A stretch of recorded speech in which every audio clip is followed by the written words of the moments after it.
വളരെ റിയലിസ്റ്റിക് ആയിട്ട് ഒട്ടും ഷുഗർ കോട്ടിംഗ് ഇല്ലാണ്ട് റാഷണലായിട്ട് കുറച്ച് കാര്യങ്ങൾ ഞാൻ പറയാം. നിങ്ങൾ ന്യൂ പെറ്റ് പാരൻസ് ആണെന്ന് ശ്രദ്ധിച്ച് കേൾക്കുക. ഡോഗ് വാങ്ങിക്കാൻ പോകുന്ന ആൾക്കാർക്ക് അയച്ചു കൊടുക്കുക. നിങ്ങൾക്ക് നിങ്ങളുടെ ഡോഗിന് ഇതുപോലെ കുറച്ച് ഡോഗായിട്ട് തുറന്നുവിടാനുള്ള ധൈര്യം ഉണ്ടോ? നിങ്ങൾക്ക് നിങ്ങളുടെ ഡോഗിന് ലീഷ് കൊണ്ട് വാക്ക് ചെയ്യാൻ പറ്റുമോ? നിങ്ങൾക്ക് അടുത്ത 15 കൊല്ലം ഈ വലിയ ഡോഗിനെ ആണെന്നുണ്ടെങ്കിൽ അതിനെ നോക്കാനുള്ള ആരോഗ്യം നിങ്ങൾക്കുണ്ടോ? കുളിപ്പിക്കാൻ പറ്റുമോ? നടക്കാൻ കൊണ്ടുപോകാൻ പറ്റുമോ എന്നുള്ളതൊക്കെ മനസ്സിലാക്കുക.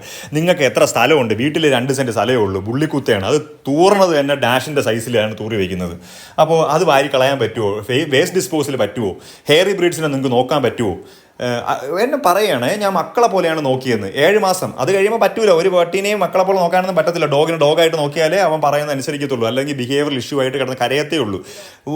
5-6 പട്ടിയായിട്ട് തുറന്നു വിട്ട് കഴിഞ്ഞാൽ കടുവേനെയും പുലിനെയും ചേസ് ചെയ്ത് വോട്ട് ചെയ്യുന്ന, ആടിനെയും പശുവിനെയും പ്രൊട്ടക്ട് ചെയ്യാൻ വേണ്ടി ഉപയോഗിക്കുന്ന ഡോഗുകളെ ഒരെണ്ണത്തിനെ കൊണ്ട് വീട്ടിട്ടിട്ട് ന്യൂട്രൻ ചെയ്യാണ്ട് കൂട്ടിൽ വാക്കത്തില്ല, ലീഷ് വിടത്തില്ല, ചോക്ക് ചെയിൻ വിടത്തില്ല, അങ്ങ് അഴിഞ്ഞാടാൻ വിട്ടയ്ക്കുക.